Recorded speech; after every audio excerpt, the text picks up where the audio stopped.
Então, boa tarde, pessoal. Deixa eu só garantir que está gravando. Está gravando. Bom, então a gente vai entrar num conteúdo novo hoje, tá? Embora eu já tenha falado um pouquinho dele, a gente vai voltar a falar mais detalhadamente, que são as funções, tá? A gente já viu como é que a gente obtém dados do teclado, né? Com as funções getInt, getFloat, getChar, getString, essas coisas todas. Como que a gente usa as funções printf também, scanf, embora a gente não vá ficar usando scanf porque dá um monte de erros. A partir de agora, a gente vai aprender a construir as nossas próprias funções, tá? E por que a gente vai querer construir as nossas próprias funções?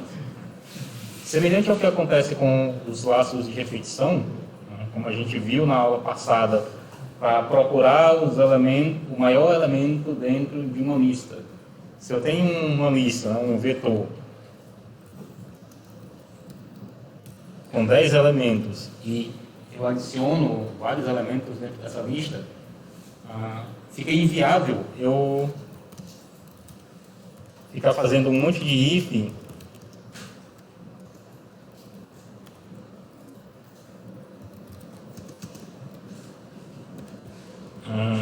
para poder pegar o maior elemento. Então, se o maior for maior do que for menor do que o A0, né? Aliás, se o maior ele for menor do que o A0, então o novo maior é o A0. Se o maior for menor do que o A1, então o novo maior é o A1. A gente viu na aula passada que é mais tranquilo se eu utilizar uma repetição. A repetição que a gente aprendeu foi repetição com o while, depois a gente aprendeu a repetição com o for. Dentro dessa repetição do for,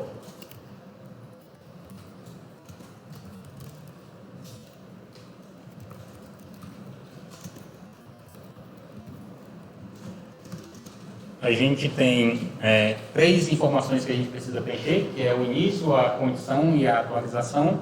Então a gente construiu uma variável i que começa com 0, o i menor que o tamanho do vetor é a nossa condição, e a atualização, que pode ser i recebe i mais 1, ou i mais recebe 1, ou i mais mais. Então essas foram as 3 maneiras que a gente viu de atualizar uma variável.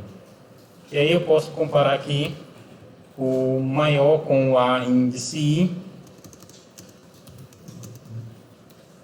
Se o a índice i for maior do que o maior, então eu digo agora que o meu maior elemento é o a índice i e não mais o próprio maior. Eu vou atualizando o maior a cada vez que eu acho um número maior do que i. Então isso foi o que a gente viu na aula passada. Com algumas pequenas observações, né, que eu posso adicionar chaves aqui para poder englobar os blocos de programação para não ter erro na hora de escrever o meu código. Observação importante: se dentro do seu for, do seu if ou de um laço while, por exemplo, você tiver apenas uma coisa sendo feita, você não precisa colocar chaves, não é obrigatório, tá? Mas eu recomendo que você sempre coloque chaves.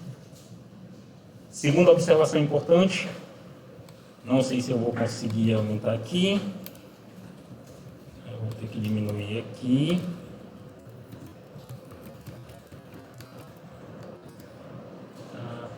Tá bem ruim de ver.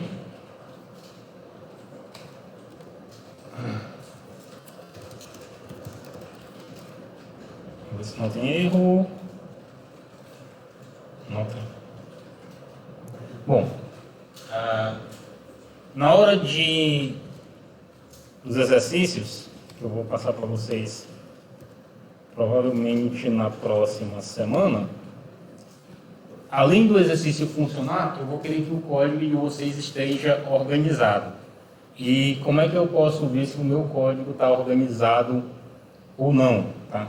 Dentro desse ambiente, você tem uma outra ferramenta que é o Style 50. O que o Style 50 ele faz para a gente? Quando você indica o nome do seu código .c, ele vai ler o seu código do começo ao fim e vai fornecer algumas sugestões. Então vamos lá. Por exemplo, dentro do meu código aqui, por uma questão de preferência pessoal, eu costumo escrever as chaves lá do lado direito das instruções. Tá?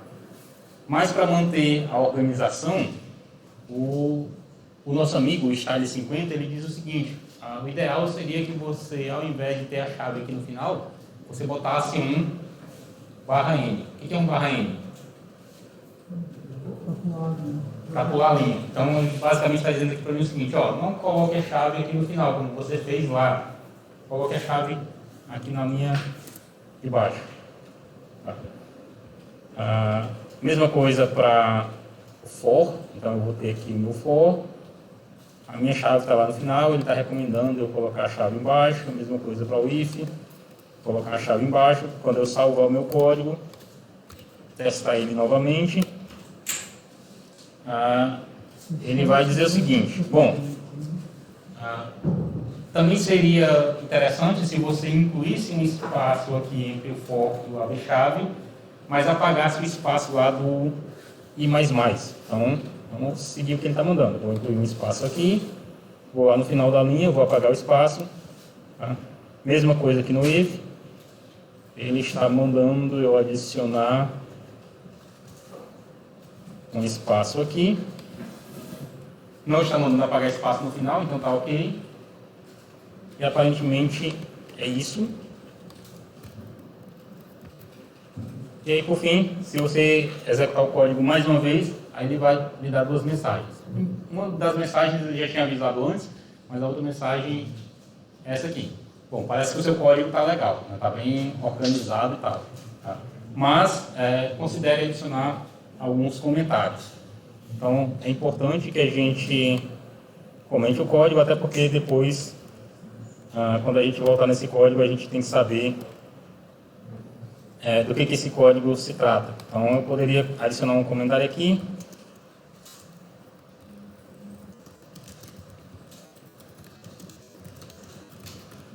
Que é um código para encontrar o maior número.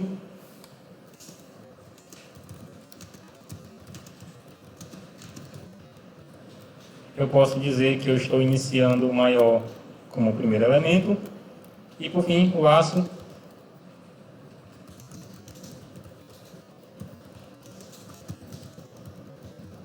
para encontrar o maior elemento do vetor. E aí, se eu rodar o Style 50 mais uma vez, ele vai me dar uma mensagem dizendo: bom, agora parece que o código está ok. Você não tem que compilar antes de usar o Style 50? Não precisa. O Style é só para ver se o seu código está, como o nome diz, estilizado ou não. Tá? Está organizado ou não. Você faz isso por obrigação no Python. O Python ele diz que ou você coloca os espaços aqui na indentação ou ele não deixa você executar. O C ele não tem isso, né? Se eu quiser fazer a maior bagunça aqui no meu código, sem nenhum problema. Olha o que o C deixa eu fazer com o meu código.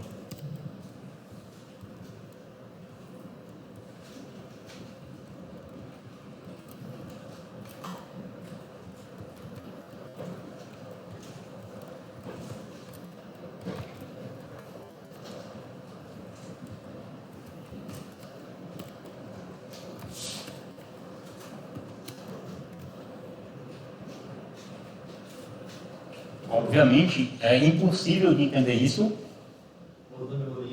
Oi? Pode fazer também. Ele não reclama, não.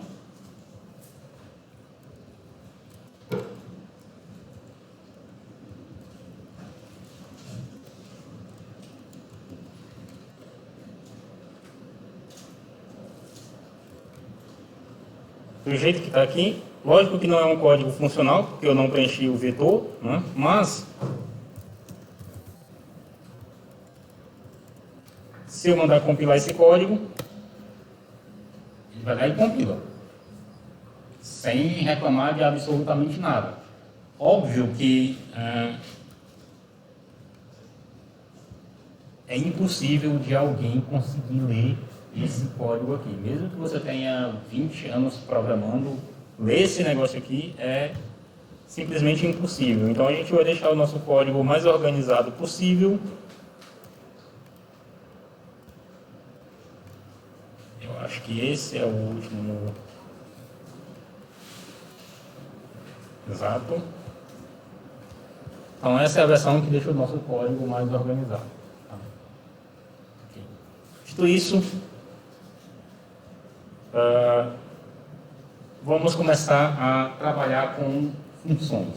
E aí tem algumas observações importantes que a gente vai fazer ao longo do uso de funções. Mas, de novo, por que eu preciso de funções? Tá? Geralmente, quando você tem um laço de repetição como esse aqui, ele vai estar nesse ponto e se você precisar usar ele de novo em vários locais, isso não é possível. Tá? Quando você tem uma função, por exemplo, você consegue usar ela em vários locais e ela vai repetir os mesmos procedimentos de dentro dela em todos os locais que você utilizou. Quando você chama a função printf, você chama a função printf em vários locais diferentes, por mais que você passe informações diferentes para ela. Tá? Ou quando você chama a função getInt, você chama ela em vários locais diferentes. Às vezes que você utiliza a função getInt e a função printf, raramente elas estão no mesmo bloquinho como acontece aqui com o laço de repetição for. Então eu poderia escrever, por exemplo, uma função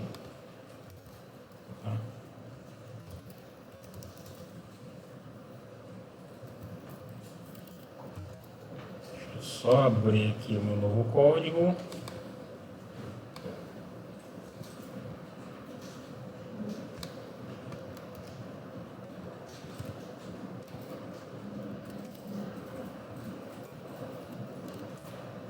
Bom, embora seja... A gente tem que colocar as chaves aqui no início para ele poder não bagunçar aqui para a gente. Eu vou continuar colocando lá do lado direito porque eu não tenho muito espaço na minha tela para poder perder uma linha fazendo o código desse jeito aqui. Tá? Mas toda vez, quando eu terminar, a gente vai ter que organizar o código direitinho para ele ficar, de fato, como se espera no manual de estilização da disciplina. Bom, então qual vai ser a minha ideia aqui? Tá?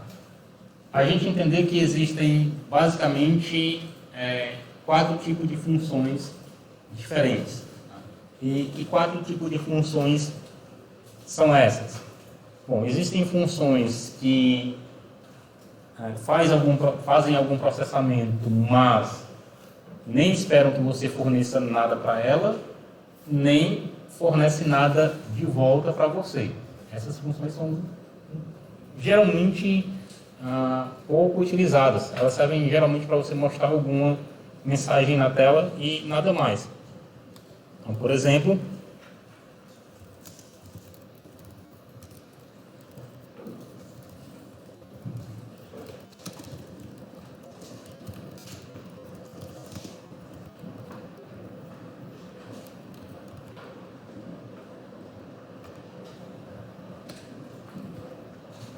essa é a minha função que exibe uma mensagem.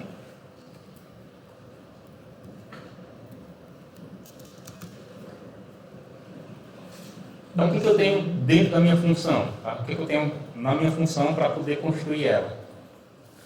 Toda função, ela obrigatoriamente tem um tipo. Depois, essa função ela tem um nome. Depois, ela tem um par de parênteses. E ela tem, dentro de chaves, o conteúdo dela. Esse tipo é a informação que a função ela vai apresentar, vai entregar para você quando você terminar de processar ela. Oi? Sim, vamos já chegar lá. Se a sua função, depois de fazer um cálculo ela não informa um valor para você usar depois, tá? Como é o caso dessa função mensagem aqui, ela só vai exibir uma mensagem, nada mais. Tá? Então, o tipo da sua função é void. Quando a gente chegar nas outras funções, daqui a pouco a gente vai entender melhor esse tipo. Então, por enquanto, vamos considerar que uma função void ela simplesmente faz alguma coisa, mas não tem nenhum valor que eu possa pegar que voltou dessa função e usar dentro de uma variável. O que essa função ela vai fazer? Vai exibir alguma coisa na tela. Mas eu consigo guardar essa informação que ela colocou na tela, eu consigo guardar dentro de uma variável? Não. Então, se eu não consigo guardar a informação que a função processou, eu não consigo guardar dentro de uma variável, essa minha função é do tipo void. E como é que eu faço para ver se essa função ela realmente funciona? Basta eu preencher o nome da função dentro da minha função main e botar os parênteses dela e terminar com ponto e vírgula. Para ver se ela está funcionando, vou compilar o meu código, não deu erro. Eu vou executar o meu código e simplesmente aparece uma mensagem. Tá? Perguntas?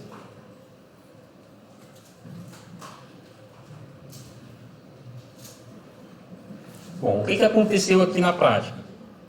Para a gente entender o que está acontecendo na prática, eu vou fazer uso do debug. Eu vou selecionar uma linha aqui. Se ele deixar eu selecionar essa linha,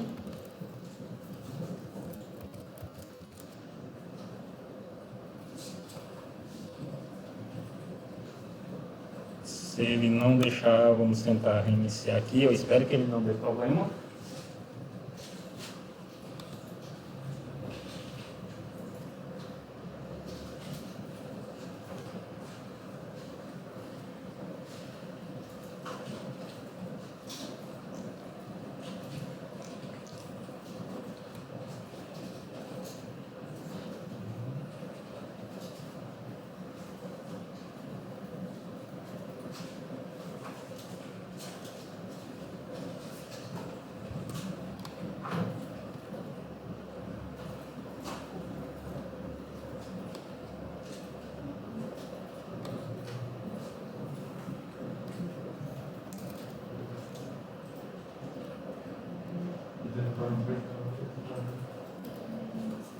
Você tem que possibilitar colocar para ele pegar as coisas de um arquivo em si. Pegar as coisas de um arquivo? Então, eu tenho um arquivo, uma pasta no computador, aí dentro dessa pasta eu tenho os arquivos. Você quer ler o conteúdo do arquivo usando C? Aquele negócio que você tem que pegar, criar uma pasta lá. Peraí, só um instantinho que eu vejo já com você.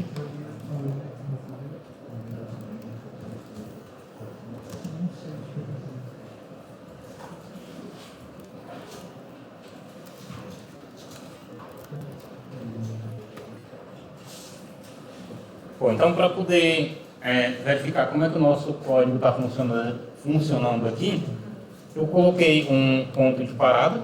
Tá? Ponto de parada nada mais é do que você posicionar o mouse do lado do número, vai aparecer uma bolinha vermelha, você clica para poder acender ela, para poder ligar.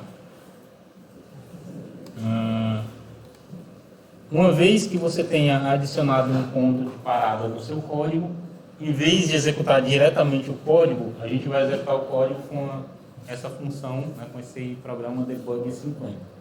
O que vai acontecer agora? O nosso código ele não vai executar de uma vez.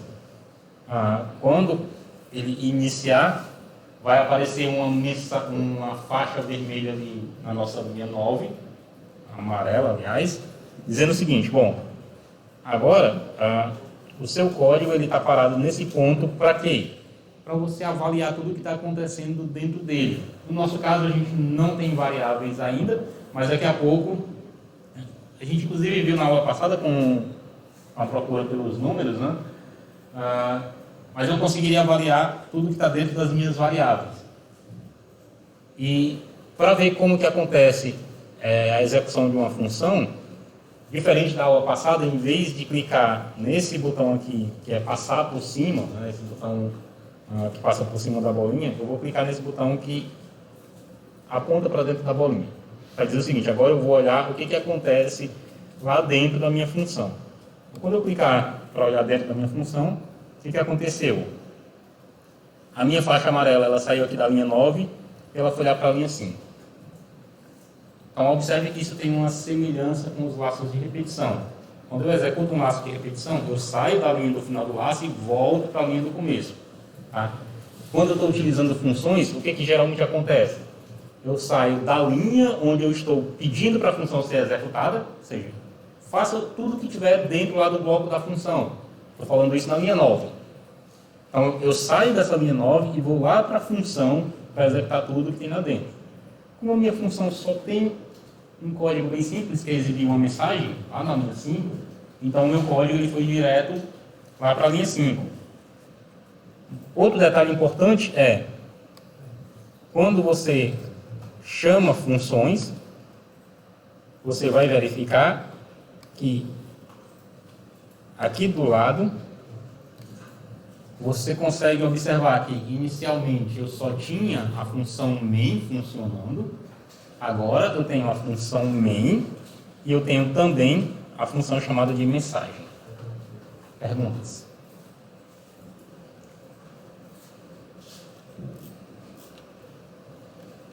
Não?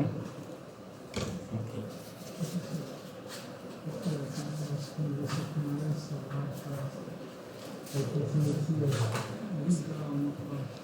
Oi?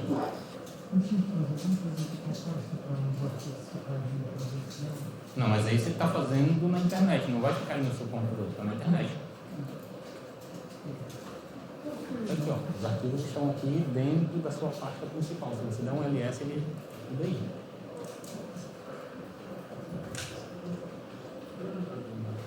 Se você quiser esse arquivo no seu computador, você vai ter que clicar no botão direito nele e fazer o download para baixar para a sua pasta local. Okay. Bom, essa função ela não faz nada de interessante, ela simplesmente exibe uma mensagem e encerra. Tá?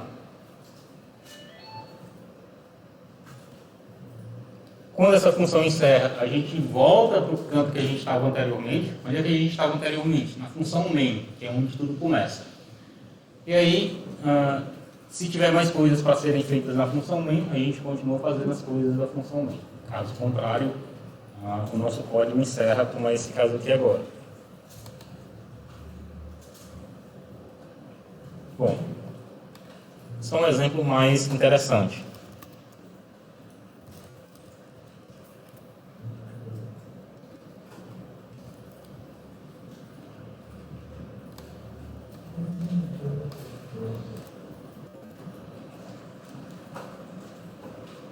Em vez de fazer uma função que não faz nada, só exibir uma mensagem,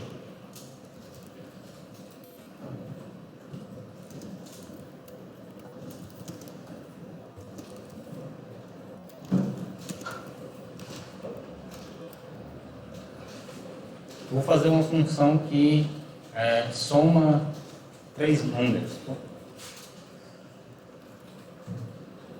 Fazer uma função que soma 3 números. Então eu vou criar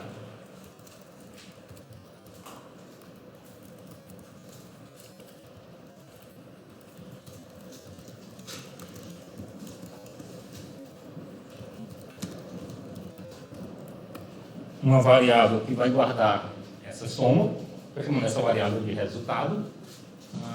Dentro da variável de resultado, estou guardando o valor de A mais B mais C. E depois, percebam que, ao contrário da minha função anterior, que ela simplesmente terminava, sem acontecer nada, tá? Essa minha nova função de soma, ela tem uma nova instrução dentro dela, que é a função return. que significa isso? Significa que quando essa função ela terminar de fazer tudo o que ela tem, ela vai pegar esse resultado e vai enviar para o local onde ela foi solicitada. Então, qualquer valor que tenha dentro da variável resultado, eu consigo utilizar ele depois. Então, vou chamar minha função soma, minha função main, aliás. E dentro da minha função main, eu vou criar 3 variáveis. E vou solicitar que o usuário preencha essas 3 variáveis.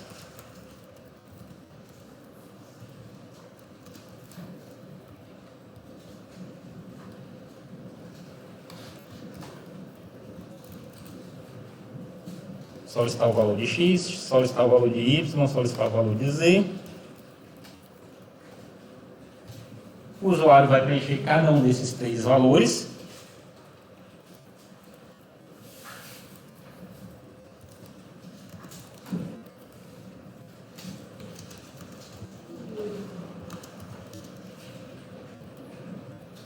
Em seguida, na linha 16, eu estou pedindo para que seja guardado a soma desses 3 valores na variável S. Tá?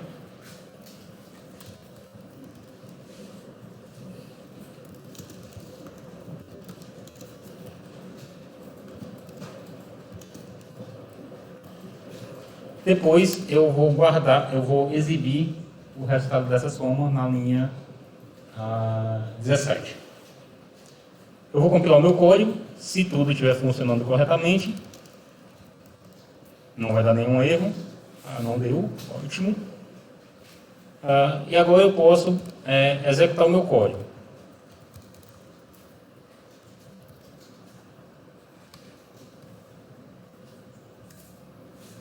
Ele vai me pedir os 3 valores, então 3, 5 e 9, a soma deu 17 e, bom, parece não ter muita diferença do que a gente já fez anteriormente. Mas, de novo, eu posso inserir os pontos de parada, inserir o ponto de parada aqui na linha 12, e eu posso executar o meu código mais uma vez, precedendo ele com um tal de debug 50. Tá. O que eu preciso fazer agora? Bom, agora, quando eu executar o meu código, o que a gente vai ver? Primeiro que o meu código ele vai parar na linha 12. Ele vai parar na linha 12 por quê? Porque na linha 12 tem o meu ponto de parada e ele vai pedir, então, que eu execute isso passo a passo. Se eu der o primeiro passo, ele vai imprimir uma mensagem, que é simplesmente a mensagem para eu fornecer o X. Eu vou fornecer o X aqui. Sim. Ele parou então na linha 13, eu posso ir passo a passo de novo. Ele vai me pedir para colocar o valor do Y, 5 mais uma vez. E no final, mais uma vez, para colocar o valor do Z, tá 8. Agora ele para na linha 16 e a gente pode decidir se a gente quer passar direto pela função soma ou se a gente quer entrar dentro da função soma. Eu vou entrar dentro da função soma, mas antes disso, eu quero que vocês percebam algumas observações aqui importantes. Tá? Devia até ter feito isso anteriormente e não fiz, mas vou repetir esse processo com mais outra função e a gente vai perceber. Aqui no canto, a gente tem as nossas variáveis locais. Essas variáveis locais são as variáveis que estão dentro da função de soma. Dentro da função de soma a gente tem x, y, z e s.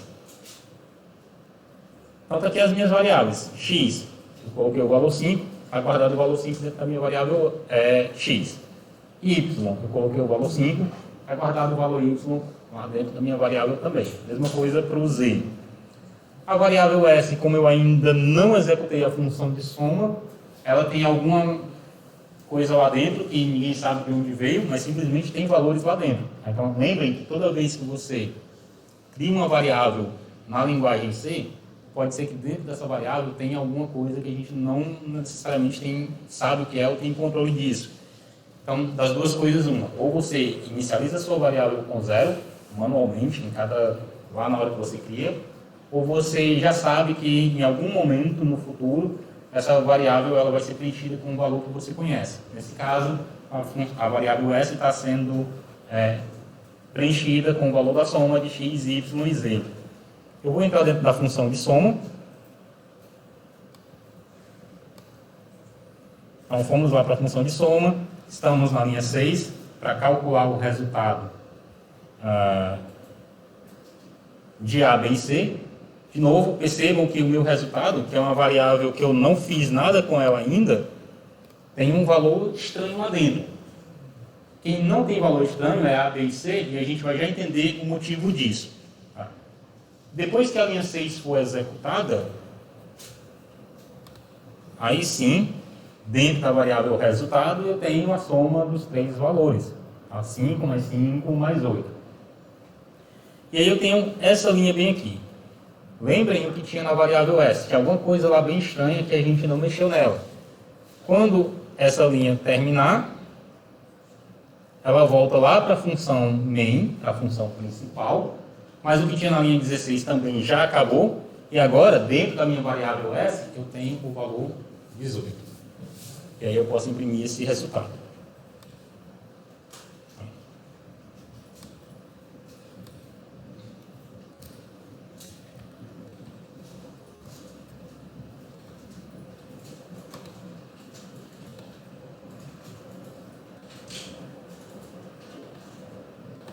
Perguntas?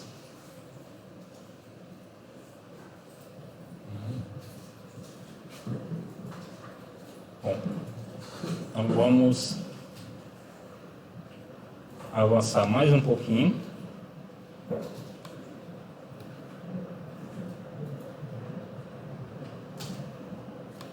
Além dessa função soma, eu vou criar aqui outra função. Vou criar aqui uma função chamada média.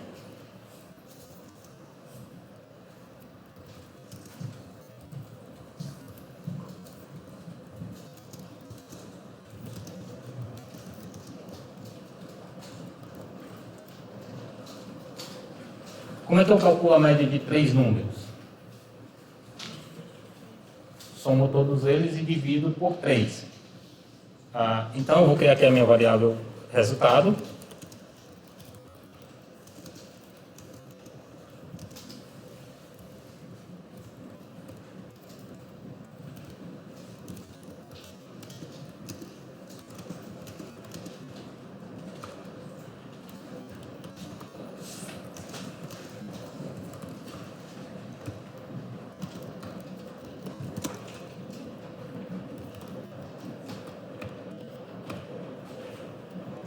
Vou armazenar dentro dessa variável resultado a média, A mais B mais C dividido por 3. Só estou fazendo isso em duas partes, em duas etapas. E estou retornando o resultado. Eu vou criar aqui uma outra variável.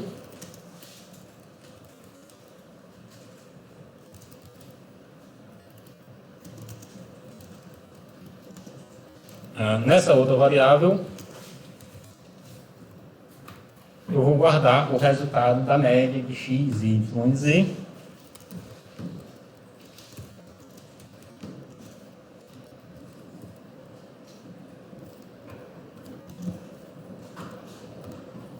E vou então imprimir esse resultado. Obviamente eu tenho que compilar o meu código de novo. Opa, deu um erro.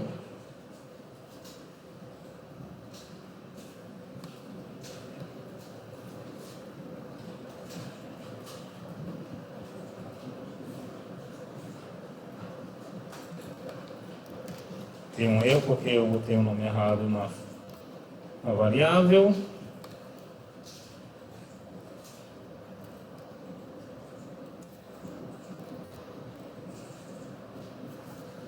E eu vou executar o meu código mais uma vez usando o debug 50.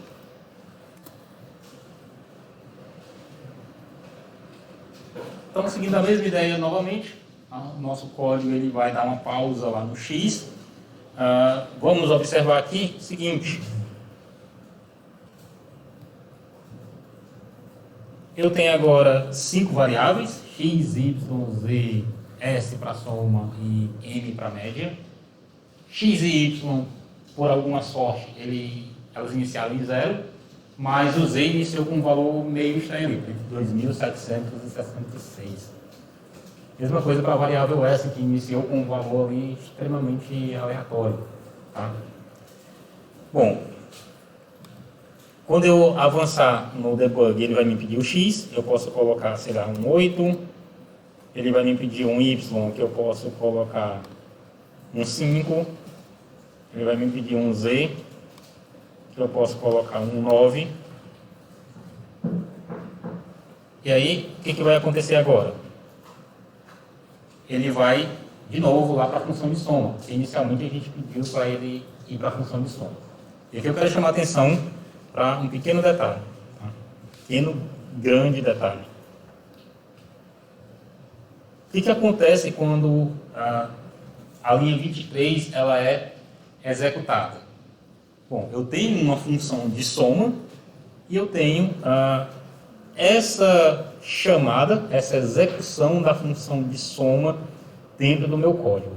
O que vai acontecer na prática é que o valor de x vai ser copiado para o valor da variável a, o valor de y vai ser copiado para o valor da variável b, e o valor de z vai ser copiado para dentro da variável c. O que eu estou querendo dizer com isso é, dentro da memória do nosso computador, eu tenho um bloco aqui que corresponde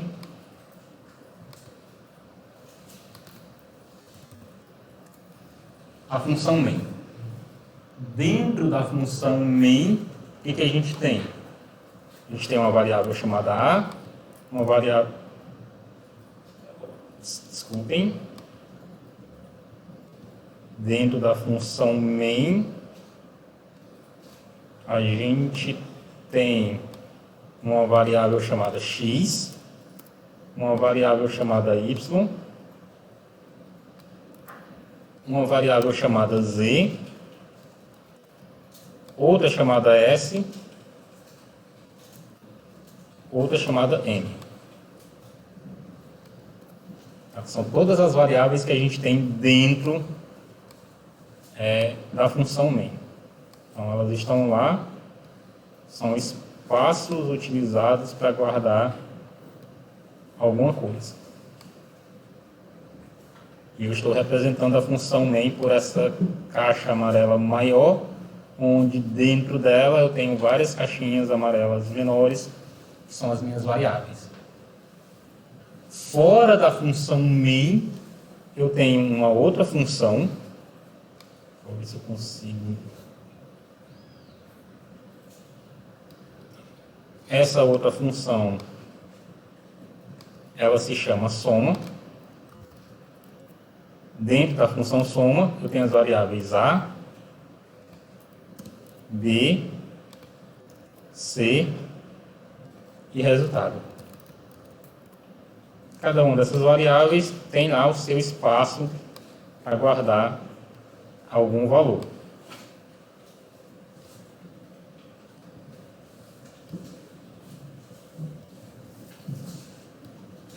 Ainda, eu tenho uma outra função, eu não sei se vai cortar, cortou. Mas eu acho que na gravação não corta, está gravando a minha tela toda.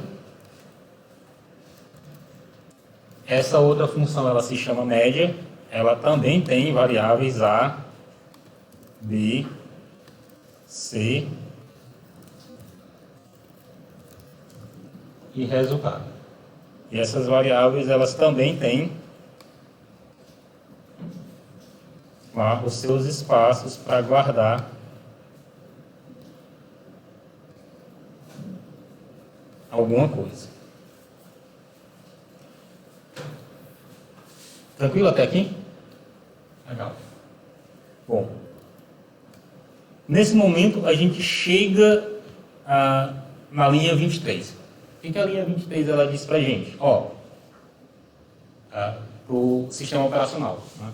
Para tudo que você está fazendo, e em vez de continuar para a linha 24, 26, 27 assim por diante, vá lá para a linha que define o que faz essa tal de função de soma. Mas além disso, tem o seguinte, o valor que está agora na variável x, que é 8,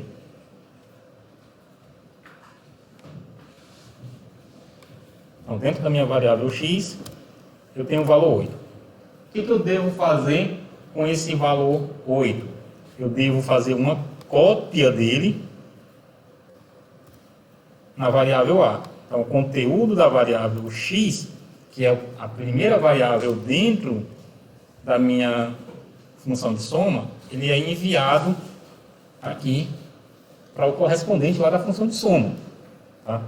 Já a minha variável y, que é 5, o valor dela deve ser copiado também lá para dentro da função de soma.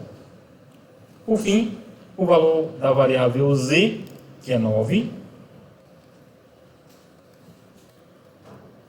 ele deve ser copiado para o local correspondente, que é a variável c, para dentro da função de soma. Quando todas essas cópias tiverem sido feitas, ou seja, copiei o x para dentro do A, o y para dentro do B, o z para dentro do C, aí a gente vem para a função de soma e executa o que tem lá dentro. O que tem lá dentro é pegar as variáveis A, B e C e somar e guardar o valor, né, a soma, dentro dessa variável chamada de resultado. Então vamos lá, avançando, chego lá na função de soma, o resultado tem um número aleatório lá dentro, as variáveis A, B e C tem 8, 5 e 9, como era de se esperar, 8, 5 e 9, e quando eu fizer o cálculo, bom, dentro da minha variável resultado, agora eu tenho um valor igual a 22. Quando a função de soma termina, ela pega esse valor 22 aqui e ela informa lá para o local onde apareceu o nome dela. Onde que apareceu o nome dela? Na linha 23. Onde que esse valor 22 vai ficar guardado? Dentro da minha variável S. Então, quando eu continuar, dentro da minha variável S aparece o valor 22. Agora, nesse momento, aqui na minha variável S, eu tenho o valor 22. Dando continuidade, eu vou exibir esse resultado e vou agora para a função de média. Mesma coisa, o valor do x. O valor do x é 8, vai ser copiado para o A da função média. O valor do y é 5, vai ser copiado para o B da função média. O valor do z é 9, vai ser copiado para o C da função média. E aí faltou aqui a caixinha do resultado, que eu vou colocar ela aqui agora. E a gente entra então na função média. Como era esperado, o A tem 8, o B tem 5, o C tem 9. O resultado tem alguma coisa estranha dentro dele, mas quando a gente fizer essa conta, ó, nesse momento, o resultado ele tem A mais B mais C, que é 22, como era lá antes. Então não tem nenhum mistério até esse momento. Na próxima linha, eu divido por 3. Agora, 22 dividido por 3, 7,33333 e assim por diante. Eu quero chamar a atenção para cá, ó, no canto aqui. Percebam que eu tenho a função main e eu tenho em seguida a função média. Bom, calculei a média, eu vou retornar e aí a gente volta lá para a linha que tinha chamada média pela primeira vez, guarda o resultado dentro da variável m e exibe o valor da variável m. Perguntas? Não? Bom, então vamos fazer uma pequena alteração nesse código, que é a seguinte: eu já tenho uma função que calcula a soma, tá? Então, qual é a ideia da gente dividir o nosso código em funções? Eu não ter que ficar repetindo o código. Então, dentro da função de média, não faz sentido eu calcular de novo a soma dos 3 valores. Eu já tenho uma função que faz isso para mim. Então, eu posso substituir esse ABC, A mais B mais C, por soma de A, B e C. Deixa eu até refazer isso aqui da seguinte maneira.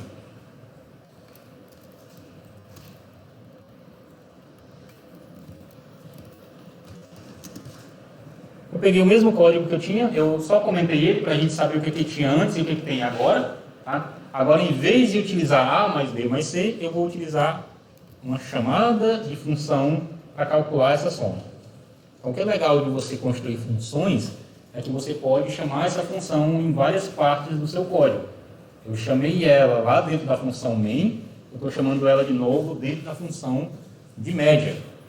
Então, diferente de um laço de repetição, que eu só posso repetir ele num canto restrito, uma função eu posso repetir ela em vários locais. Basta que eu chame ela em vários locais onde eu queira. Obviamente, vou ter que compilar meu código mais uma vez. E eu vou executar o meu código com debug 50 mais uma vez. Agora a gente vai observar alguns detalhes. Tá? Vou colocar os mesmos valores, 8, 5 e 9. Então, para a variável x, vou preencher o valor 8. Antes de fazer isso, vou até fazer uma última mudança aqui, que é a seguinte. Antes de fazer a soma, tá? Eu vou fazer o seguinte. Dentro da função de soma, eu vou dizer que a minha variável A recebe o valor 10. Daqui a pouco a gente vai ver o que eu estou fazendo isso. Tá? Quero fazer algumas observações importantes aqui. Então, eu vou ter um resultado aqui que não vai ser o resultado que a gente está esperando que ele seja. E aqui, dentro da função de média, eu vou fazer que a minha variável B recebe o valor 20. Como eu alterei o meu código, eu vou compilar ele mais uma vez. Vou executar o debug e vamos lá. Então, a minha variável x vai ter valor 8.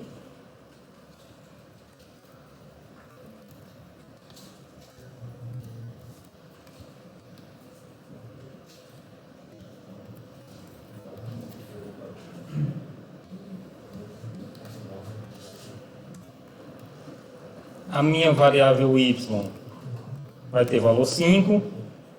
A minha variável z vai ter valor 9. E aí, nesse momento, eu vou chamar a função de soma. Tá? O que vai acontecer aqui? Mesma coisa de antes. Eu vou pegar o 8 do x, copiar para o A, o 5 do y, copiar para o B, o 9 do z, copiar para o C. Então, eu entro lá na minha função de soma e, de fato, o A tem 8, o B tem 5, o C tem 9.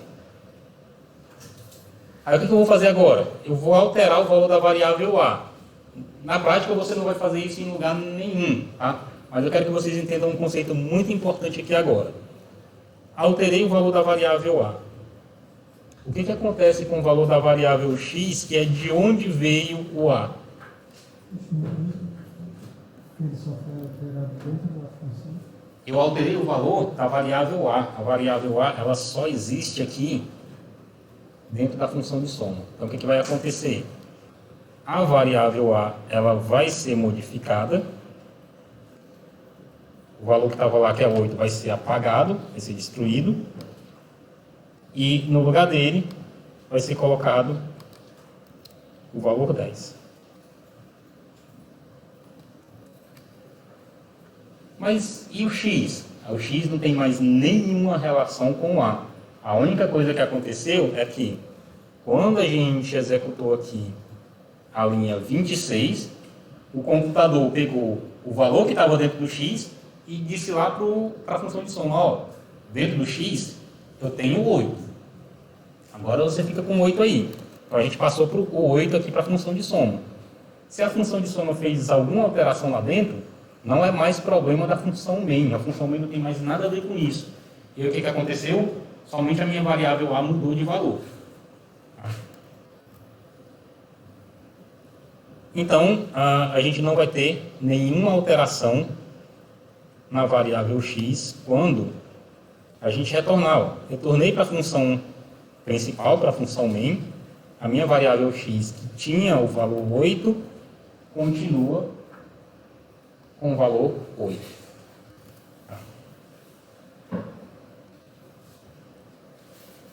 Segunda coisa que eu quero que vocês observem é o que acontece aqui do lado. Terminou a execução da minha função de soma, agora a gente só tem a função principal, a função main. Eu vou chamar a função de média. O que essa função de média ela faz? Bom, dentro da função de média, eu tenho aqui A, B e C. Eu estou alterando o valor da variável B. Então, a gente já entendeu que só vai ser modificado aqui na variável, onde agora eu vou ter o valor igual a 20.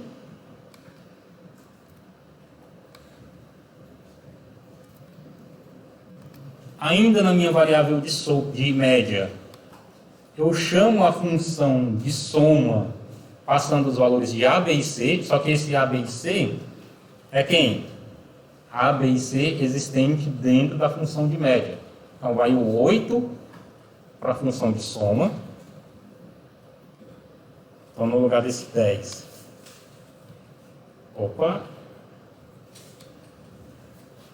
No lugar desse 10, eu vou ter um 8.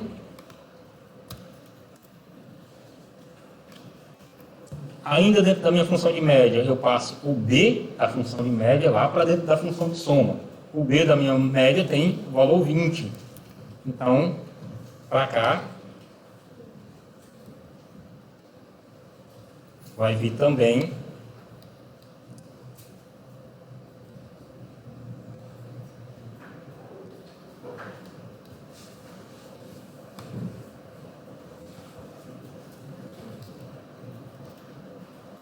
o valor 20.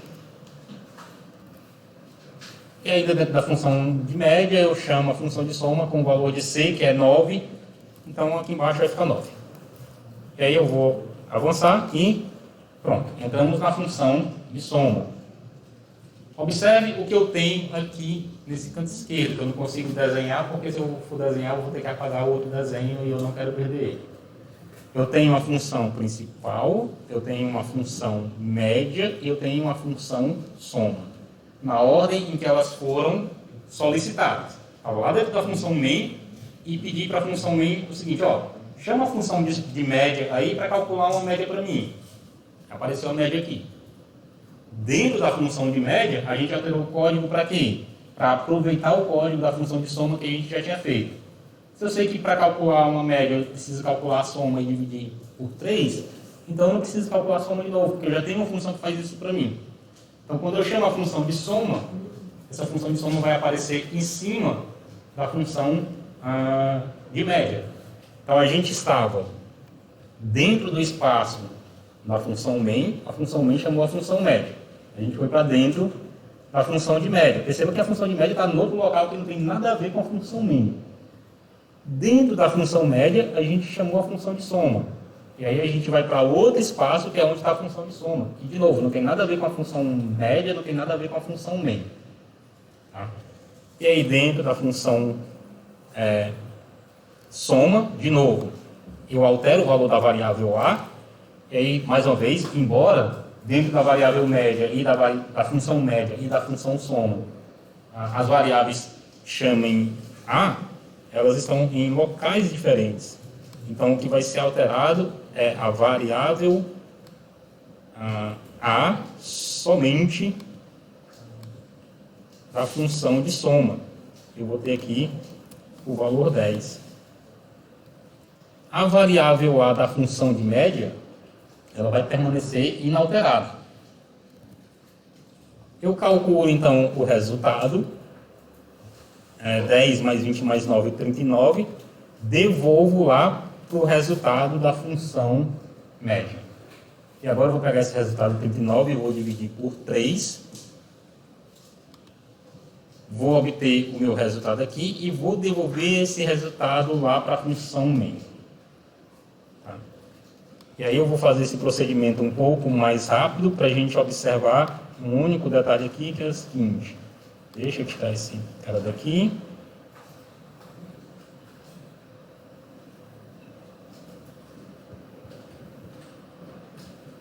Colocar ele aqui na função média. Então vamos lá. Meu código iniciou, pediu o valor de x, 8, pediu o valor de y 7, pediu o valor de z 9. Deixa eu fazer isso de novo, só que botando o ponto de parada aqui.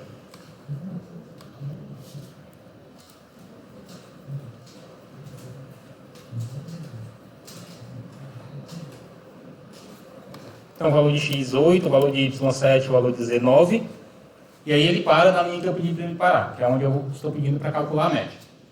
Então, observem que nesse momento eu só tenho a função main. Tá? Quando eu entro na função média, que é o que eu estou chamando aqui agora, que vai aparecer dentro das minhas chamadas de funções, a função main e a função média. Dentro dessa função de média, eu chamo a função de soma. Então, vai aparecer aqui main, média e soma. Quando a minha função de soma termina o processamento dela, que eu utilizo a chamada de return, o que significa? Volte lá para onde você estava. Se eu voltar para onde eu estava, eu não preciso mais da função de soma. Então, ela vai desaparecer aqui da minha lista. Só tem a função média, a função main. Terminei o cálculo da função média, chamei o return. O que vai acontecer? Bom, eu não preciso mais da função de média, ela já fez o que ela tinha que fazer. Ela vai ser removida da lista. Na verdade, da pilha. Perguntas? Bom, eu tenho uma pergunta então. Quando a função termina, por exemplo, quando a função de soma termina aqui, o que ela faz? Ela pega o resultado dela e avisa lá para a função de média. Então, quando termina a linha 8, o resultado que está dentro da função soma vem para dentro da variável aqui resultado, na linha 15, e fica guardado dentro dessa variável chamada resultado. Tá? Quando a função média termina, ela avisa lá para a função main, ali na linha 29, que o resultado que ela obteve foi tal, e é guardado aqui dentro da variável n. Quando a função main termina, o que acontece?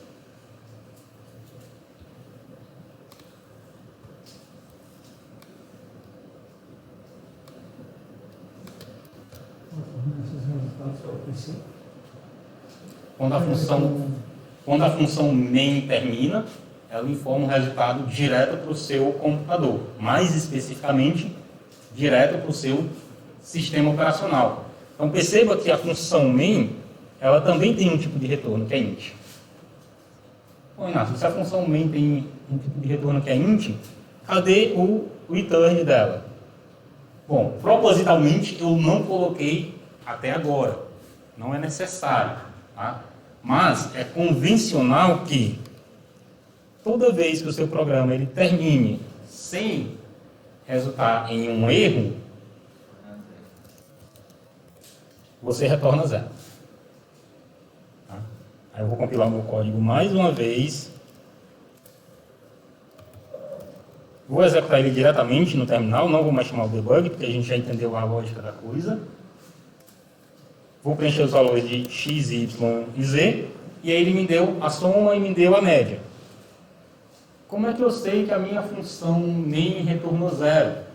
Aqui no terminal, eu posso digitar um comando chamado echo, SHO, e eu escrevo esse símbolo de cifrão com a interrogação. eu não posso executar nenhum comando depois de ter chamado o meu código. Assim que eu terminar de executar o meu código, eu já tenho que executar esse comando aqui. Se eu fizer qualquer outra coisa, o resultado pode ser diferente. Ele vai exibir para mim o valor 0. Nossa, como é que eu sei que de fato esse 0 veio lá da função main? É fácil. A gente pode fazer duas coisas aqui. Duas coisas que eu não fiz, tá?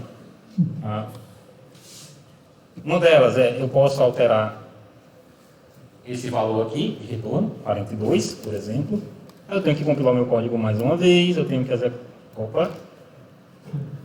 compilar o meu código mais uma vez, eu tenho que executar o meu código mais uma vez e fornecer os 3 valores. A soma 21, a média vale 11, eu posso executar o eco cifrão interrogação, ou seja, eu quero saber qual foi o resultado da execução do último programa que estava rodando. O último programa que estava rodando era o meu, função 3. Ele vai dizer, 42.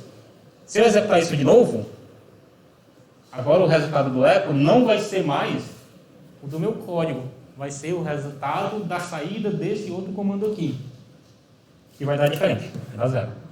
Então, por isso, você tem que executar esse comando imediatamente após o seu código ter executado.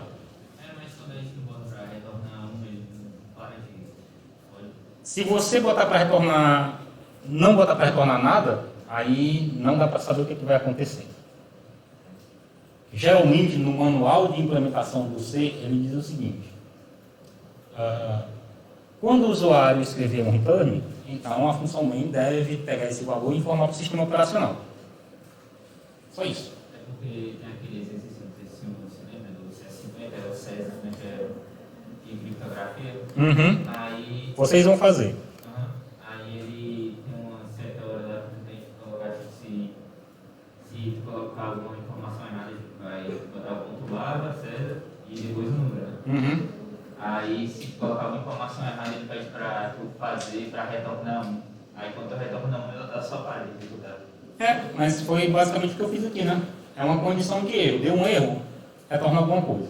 Tá? Então, é convencional na linguagem ser o seguinte: quando o seu programa não der erro, e o nosso aqui não deu, retorne 0. Quando o seu programa der algum erro, então você retorna um número.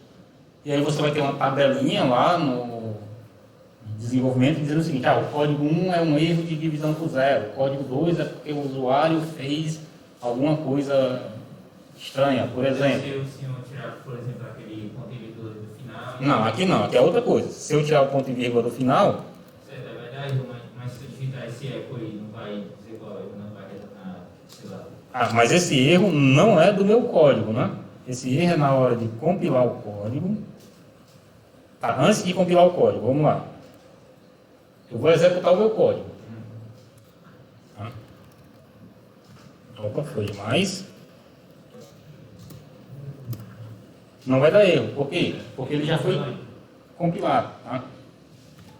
Agora, se eu tentar compilar esse código, aí ele vai dar erro. Mas esse erro não é do meu código.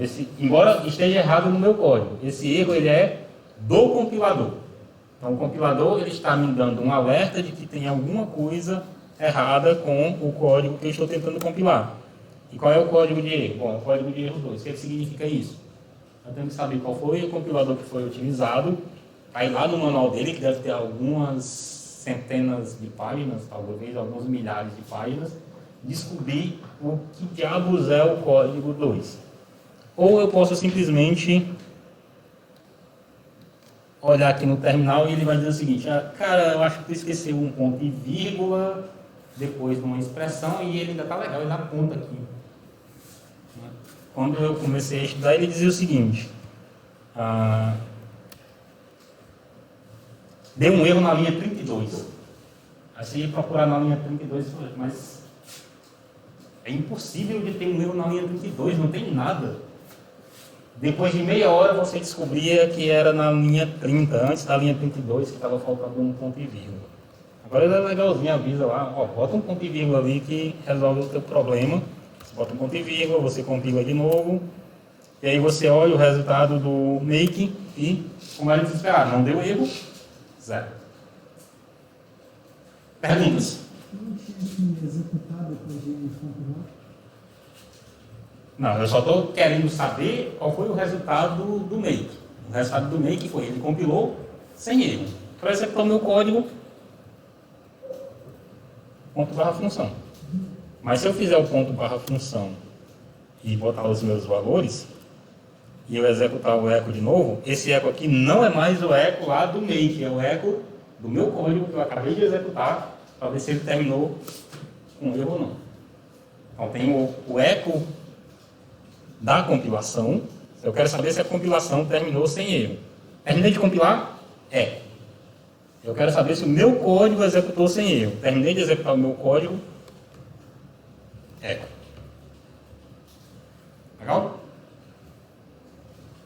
Dúvidas? Qual seria a diferença? Oi? Qual seria a diferença do erro na compilação para um erro no código? Um erro na compilação.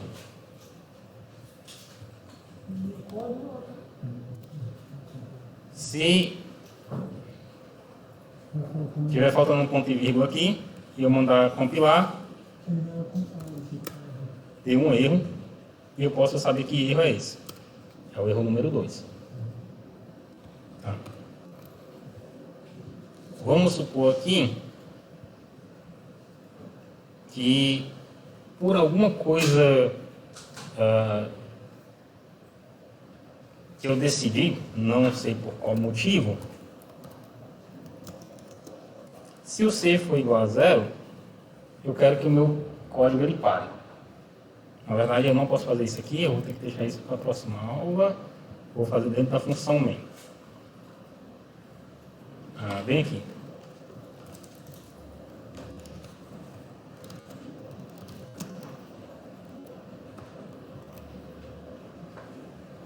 Por algum motivo eu decidi que se o Z for 0, eu não quero que esse programa ele continue. Ele pare de executar.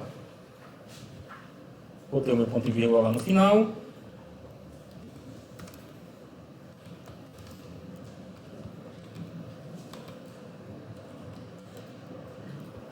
Se ele deixar eu escrever aqui.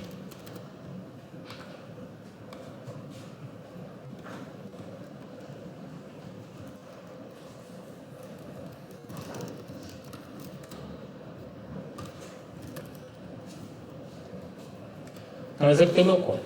Ele vai me pedir o valor do x, 9, vai me pedir o valor do y, 8, vai me pedir o valor do z e por acaso eu botei um 0. Ele parou. Não disse nada, não fez cálculo, não... Eu quero saber o que aconteceu. Cadê? Eco, interrogação. No momento exato que eu acabei de sair do meu código, eu não posso fazer nada mais. Tem que parar executar esse cara aqui. Só 42.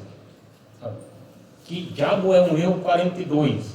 Aí eu vou ter que pegar o manual desse meu código aqui e ele vai dizer, 42 é porque, não sei o que o Inácio estava pensando, mas ele decidiu que se o Z for igual a 0, ele não quer continuar o programa dele, ele quer parar. Como o Z foi 0, então parei. E aí eu informo esse resultado para o sistema operacional e eu posso pegar essa informação no sistema operacional. Então, toda vez que um programa para de executar de uma hora para outra, vai aparecer lá. Código de erro, número tal. Aí você pega esse código de erro, joga no Google, só estava executando, o navegador deu esse código de erro. Ele vai dizer quais são os possíveis problemas. Dúvidas? Não? Então deixa eu parar a gravação.